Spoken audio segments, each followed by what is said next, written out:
You are listening to the Thoughts from a Page podcast, which is a member of the Evergreen Podcasts Network. My name is Cindy Burnett, and I love to talk about books with anyone and everyone. While listening to my podcast, you will hear author interviews, behind-the-scenes conversations about various aspects of the publishing world, theme discussions with other book lovers, and more.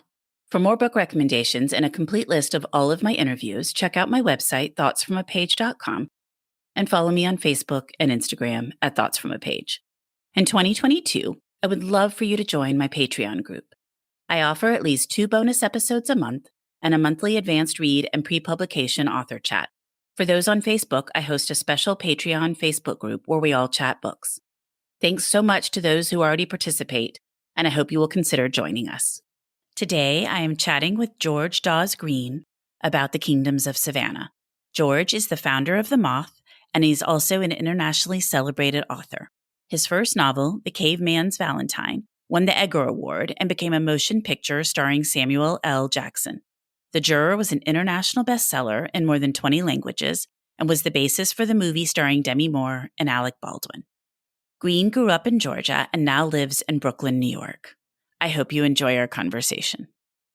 And now for a quick break. For the last year, I have been focusing more on my health and eating habits. In connection with that, I have started drinking AG1 in the morning. When I started drinking AG1 daily, I could feel a real difference in my health and energy levels. That is because AG1 is a foundational nutrition supplement that supports your body's universal needs like gut optimization, stress management, and immune support. Since 2010, AG1 has led the future of foundational nutrition, continuously refining their formula to create a smarter, better way to elevate your baseline health. I recommend AG1 to all of my family and friends because the company has a team of doctors and scientists. It is tested for 950 contaminants and is NSF certified for sport. It is formulated based on the latest science, and it maintains high quality standards. Thanks AG1 for sponsoring my show. AG1 is a supplement I trust to provide the support my body needs daily. If you want to take ownership of your health, it starts with AG1. Try AG1 and get a free 1-year supply of vitamin D3K2 and 5 free AG1 travel packs with your first purchase. Go to drinkag1.com/thoughtsfromapage. That's drinkag1.com/thoughtsfromapage. Check it out. And now back to my show. Welcome, George. How are you today?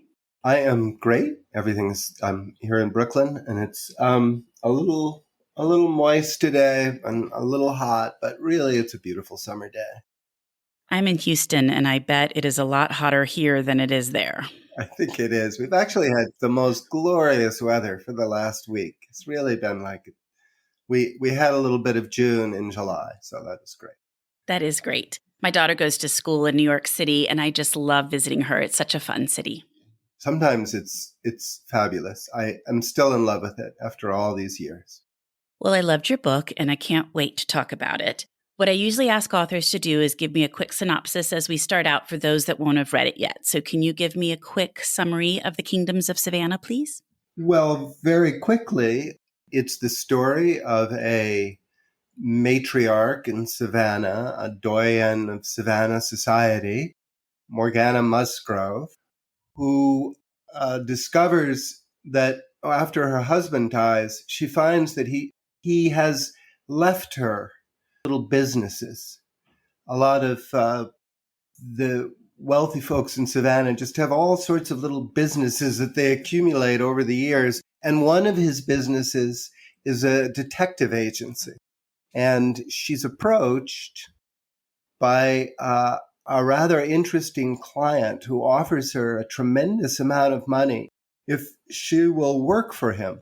He's clearly guilty, and he's a horrible toad of a man who's despised throughout Savannah.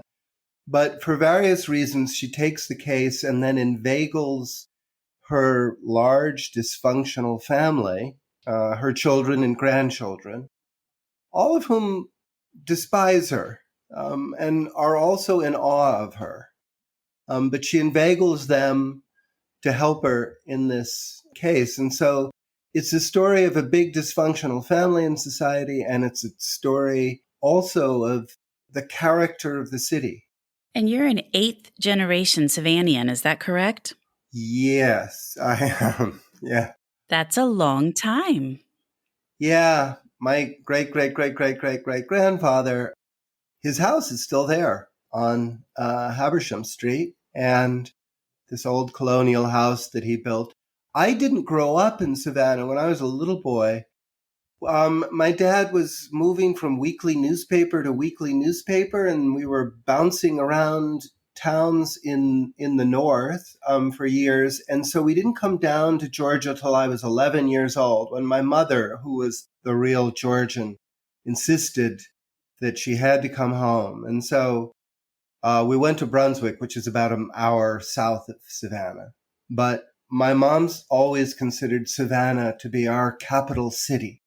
And when I was a little boy, she'd put on a big hat and we'd get into the big old Chevrolet Bel Air and slowly troll up the coast to Savannah and then meet with a bunch of cousins. My mother was named Inez, and all the cousins seemed to be named Inez. And they all spent their time remembering Big Inez, who was the matriarch of the family from generations before. And so we'd sit in these very stuffy rooms and have tea and tell stories of memoirs of nobility that sort of drove me crazy. And so when I was 15, I dropped out of high school and I hitchhiked to New York, and I started hitchhiking around the country. And I thought that the South was behind me, but it still kind of held this spell for me. So some years later, I came back to Savannah and decided it was my capital city, for better or worse. And did you live there for a while before you moved to Brooklyn, or have you just visited and spent time there that way? No, I lived in Savannah for many years, and I'd sort of go back and forth between Savannah and Brooklyn. Just a couple of years ago, finally sold the house in Savannah. I had a big old Victorian house, and I finally thought, well, I just didn't want to take care of it and have to rent it out, and it's easier for me to come down and stay in, Airbnbs, or actually stay with some of my cousins. All named Inez, right? Yeah, all named Inez. Well, let's talk a little bit about the inspiration for your story. Obviously, Savannah is an inspiration, but what else? I mean, was there an inspiration for Morgana and her family? I know the mystery inspiration, and I guess we have to be kind of careful talking about it because there are no spoilers. But just tell me how you decided to write this book and how all the ideas came to you. Gosh, there are so many threads that all came together for this book. It really did depend on years of just accumulating research into Savannah, into the culture of Savannah.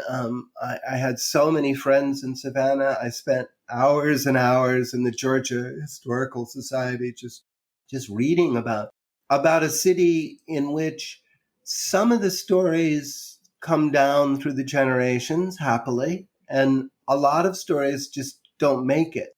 And there are amazing Savannah stories that seem to be never told. And so I really wanted to tell them. But I just recently at the Moth, I told the story, sort of the story of Morgana. When I was 19, I was back in Brunswick, Georgia, working at a crisis hotline. And I was getting calls from various people who were having crises of different kinds. They were all older people. They were very troubled. They were country people. They were just amazing, but different kinds of people.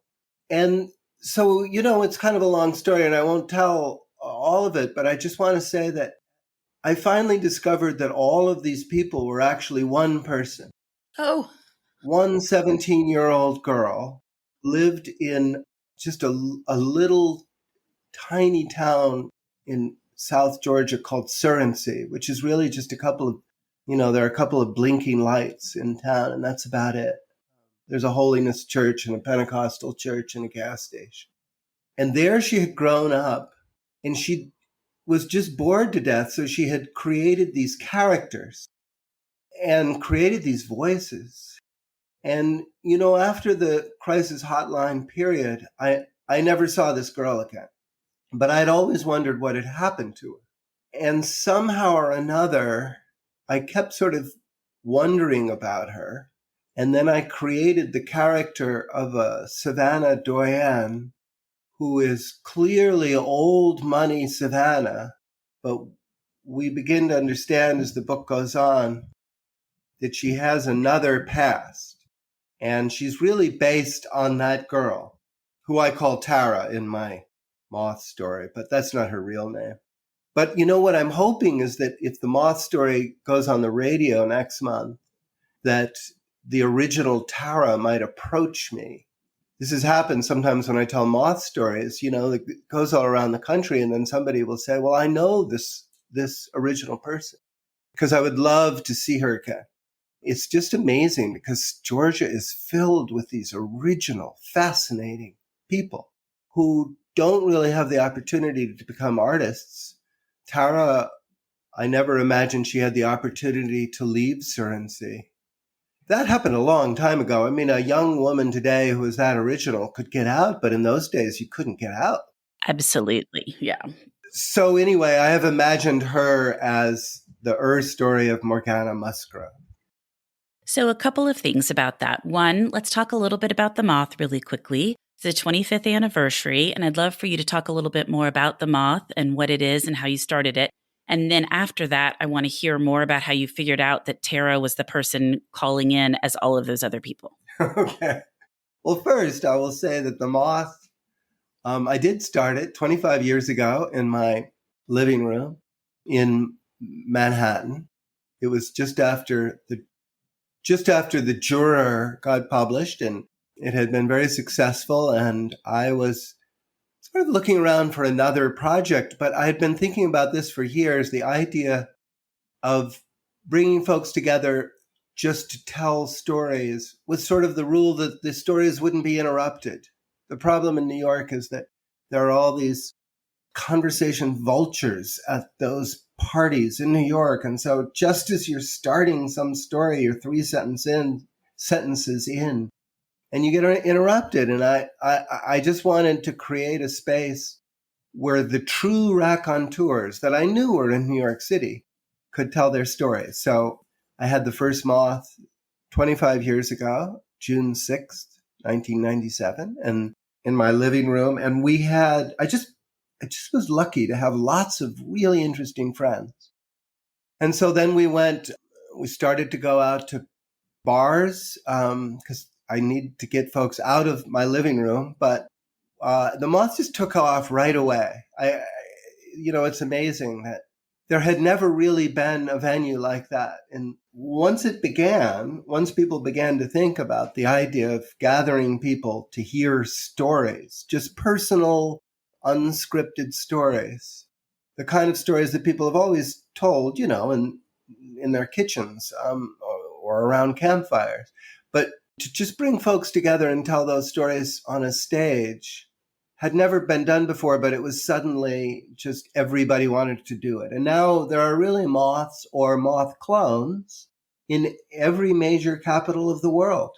And, the radio show is a huge success, and we have millions and millions of podcast downloads every month. And I think we're officially in, I forget the count now, about 30 cities around the country. And it's just become an amazing phenomenon.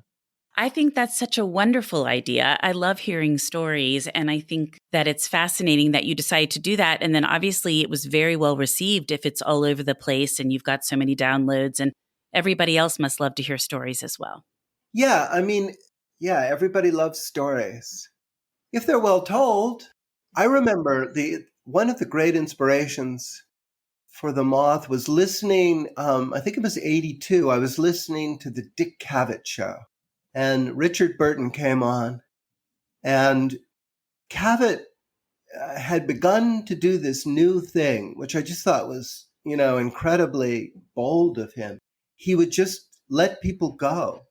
All of the talk show hosts before then, they were always interrupting and there were little corny jokes and so forth. But Cavett thought if somebody was telling a story, just let that storyteller go. And so Burton tells a story that I think lasts about 14 or 15 minutes about returning to his little town in Wales.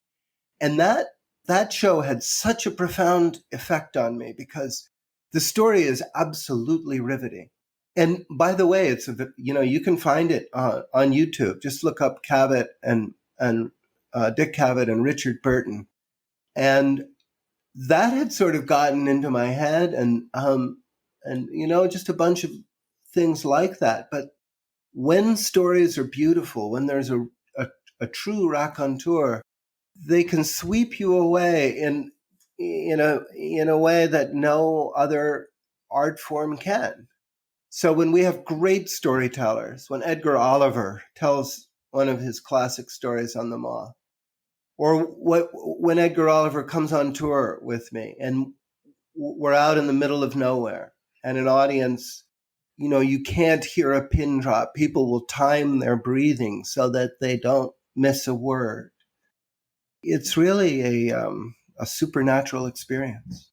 It is. And I think some people are born with that gift of being storytellers and others aren't at all.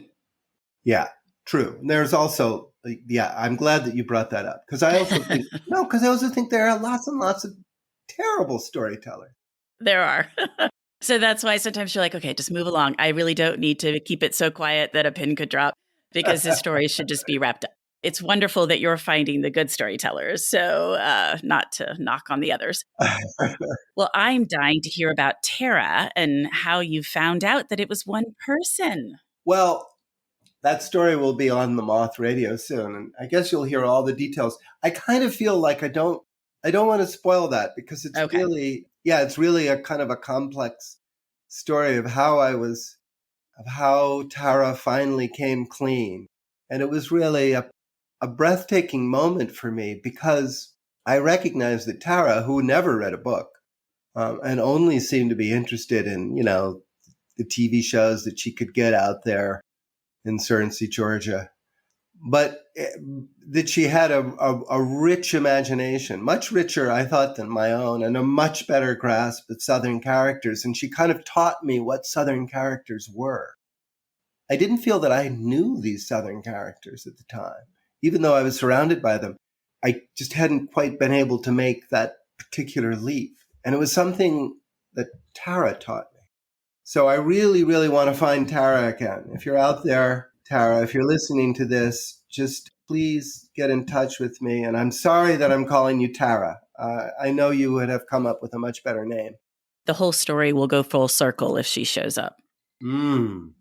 What do you think it is about Savannah that draws people in? I mean, I actually just visited Savannah for the first time in January on a girls' trip, and I loved it. But I had been wanting to go there for years. I'd read many books set there. I've been to Charleston many times. And I feel like the difference in the two cities, like all of these just true characters come out of Savannah. And I don't feel like you have that quite as much with Charleston. No, I would agree. I don't want to be mean to Charleston, but I think Savannah feels like a living city to me. Charleston feels more like a tourist place.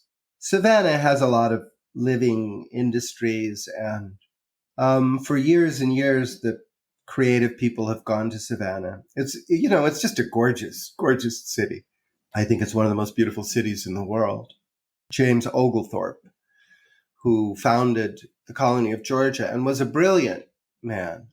But General James Oglethorpe was a real visionary, and he laid out the city in this gorgeous way with all of these squares. And of course, you get all the Spanish moss hanging everywhere.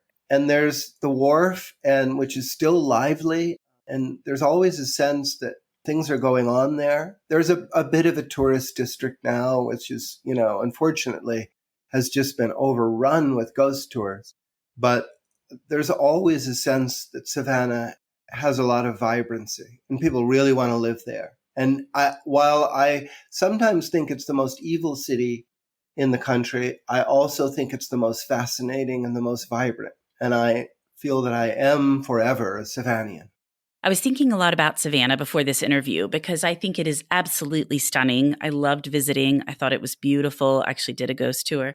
And I sort of wondered if that dark underbelly and the evil that also exists there isn't the opposite side of a coin. So you have this beautiful city, and if it's going to be so beautiful, then it's going to have the opposite spectrum as well. Sort of like emotions. When you have great highs, you also have great lows. If it was sort of the other side of the coin for Savannah.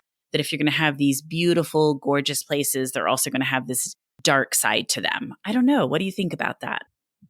Yeah, I don't know that there's something necessary. Is there? That's such an interesting thought. You think that the more beautiful the city, the more likely it is that there will be some kernel of evil? It's possible. So I don't know. I was just kind of thinking about that. And I know on our ghost tour, she did talk about how much is buried there, literally, right under the land, and how many different things have happened in Savannah and the city's checkered history. Yeah. But I just thought that was kind of interesting. I wondered if those things tied together at all. Yeah, that's an interesting thought. I always ascribe that Savannah's deep corruption, it seems to me, started about 10 years after the founding, when the settlers that James Oglethorpe brought over, they revolted against Oglethorpe's tyranny because Oglethorpe had insisted that there be no slaves allowed in the colony, so that the colony began as an abolitionist colony. And so these settlers decided that was terribly cruel. And they began the sermons at the churches began to campaign for allowing slavery into the colony. And they honestly used the term cruel. They said it's cruel to make white people go out into these fields where they're not supposed to. And I think that is sort of the birth of the deep Savannah evil. I feel as though, Charleston was also a capital of slavery, as was New Orleans, but they started out with slaves, whereas in Georgia, the abolitionist culture had to be overthrown. And so it had to be overthrown with these sermons. And these sermons were filled with lies. And those lies became the lies that the rich people of Savannah used to advance their cause. And so Savannah has always been this place where money rules. And money is more important than any ethical values. Money creates the ethical values of Savannah. And that has continued, for 250 years. I mean, just about 10 years ago, the sugar refinery on the Savannah River blew up, and about 40 people were killed. About 14 people were killed. About 40 people, were seriously injured. And it was because they hadn't been cleaning the sugar off the floor. Just, anybody who works with sugar knows that sugar is extremely volatile. And OSHA had been telling them for years, or for almost a century. The federal inspectors had been saying, you have a filthy plant. And they hadn't cleaned it for years and years and years. And so it finally blew up. And somehow to me, that is very emblematic of Savannah's ethos. Savannah has always been very much about, let's get the money and, we'll worry about the rest later. That's why the Savannah waterways were some of the dirtiest in the country, some of the most polluted. Ralph Nader actually went to Savannah and wrote about the Savannah water situation, and that's what created the Clean Water Act. He just went in and just looked at the horrible corruption that existed in the city of Savannah and in the county that allowed all of this water pollution, so that Savannians, we had so many contaminants in our blood simply from drinking this water and from the kind of effluent that was being dumped into the river for years and years and years. So what I'm saying is, it wasn't just about slavery. It continued after slavery. It continued after the Jim Crow era. And I think it's still there in Savannah, the sense of the most important thing is money, and everything else takes a back seat. And I think that comes through in your book. I'm sure that was one of the things that you wanted to shine through, and it did well. Did you plot everything out ahead of time, or did you just come up with it as you wrote? How did that work for you? Well, I do outline everything since I write thrillers. I feel like I really have to know where everything's going to go. You want everything to fall into place. But then I'll write a first draft, and then somebody will often I'll have a character that I just really, really get interested in. There was one character in this book called Betty. And Betty's a country girl who works for Morgana and sort of exists on a diet of pills. She pops too many pills. She has one of those luxurious Southern accents that she takes forever to say anything at all. But I just kind of fell in love with Betty. And so when I went back, I started to expand Betty's role. That happens a lot. I just fall in love with one character or another. Or somebody annoys me and then I don't want to write about them anymore. So I clip them. But for the most part, I do have a very stern outline. So you know where the story's going before you ever write.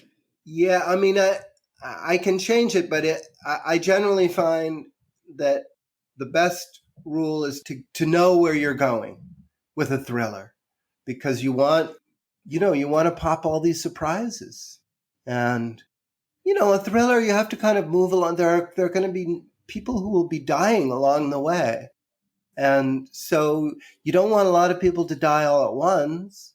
You got to have, everything has to be in a certain rhythm. And I actually love building the scaffolding of a thriller. If it's well built, then the book becomes a page turner. And the one thing that I love to hear from folks is if they say that the book is a page turner, then I feel, okay, then I have succeeded, because that's just kind of a magical thing when you're reading a book and you're so swept up that you don't want to do anything but keep turning these pages. That means you got the pacing exactly right when someone says that. Yeah. Well, the thing that I absolutely love about your book is the stunning cover. So was that the first cover Celadon showed you? Did you have something in mind for the cover? It's by far my favorite cover of 2022. Oh, that's great. We had many different covers. We started out with this cover that looked like a Harlequin romance because it was just, a scary looking house with one light on.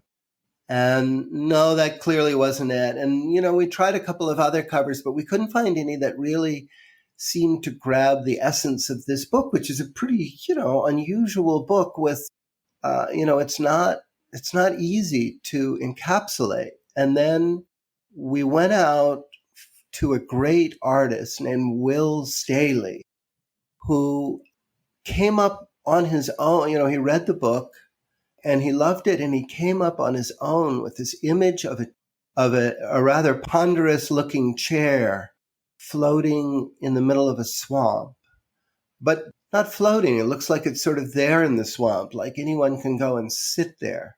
And it somehow communicates Morgana and her power, and it communicates the darkness of Savannah. And we just thought it was just gorgeous. Well, I think it perfectly encapsulates the story, and I loved it from the very second I saw it. Yeah, it's just beautiful. Well, what about what you've read that you really liked lately? Well, I have read a book by Matthew Specktor, who lives in LA, and he just wrote a book called Always Crashing in the Same Car. And it's really interesting to me because it's a book that I think it's sort of in this generation that I think the Moth has something to do with. And that is, everyone these days, everyone is addicted to the true story. So the personal story. And fiction has, to some extent, taken a bit of a backseat. And that was never my intention in starting the Moth. And I don't think, the Moth is certainly not wholly responsible for that. But the Moth was one of the things that was coming out in the late 90s that I think has fed into this new zeitgeist where stories are personal and they need to be true, or certainly true-ish. And Matthew Specktor is a fiction writer, but he weaves into this book, which is neither novel nor nonfiction, but it's just a really interesting a sort of a memoir, but also the true stories of Hollywood folks who made it big and then sort of disappeared. And mostly he's talking about Hollywood writers, people that we may not know of, like Carol Eastman, who wrote the script for Five Easy Pieces. And it was a huge hit in its time, and she was a huge star.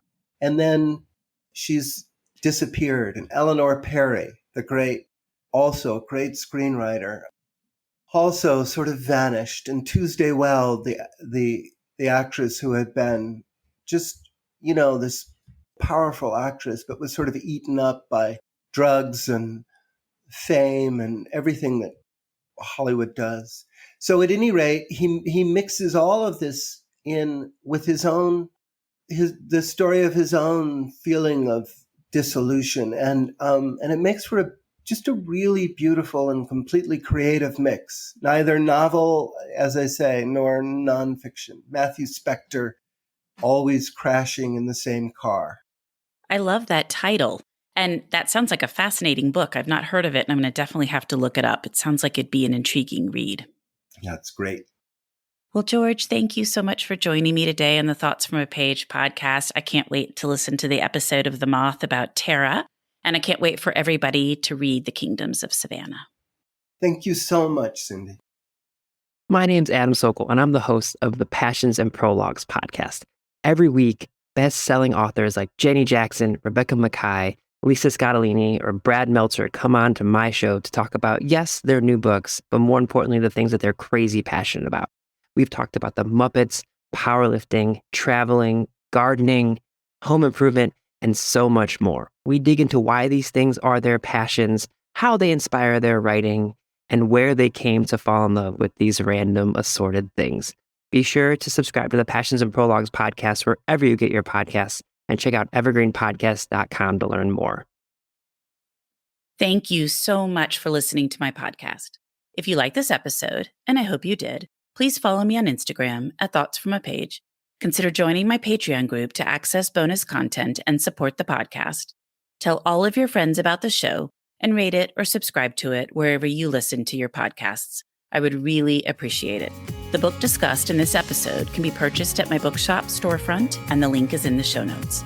I hope you'll tune in next time.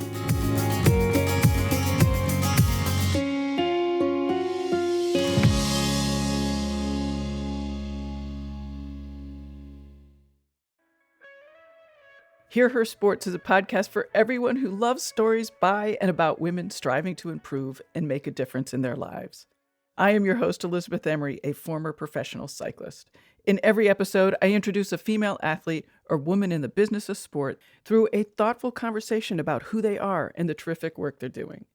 My guests and I explore the glorious and frustrating issues in sports, history, equity, training, nutrition, and so much more. Join us for inspiration, for community, and for love of being a strong, athletic woman.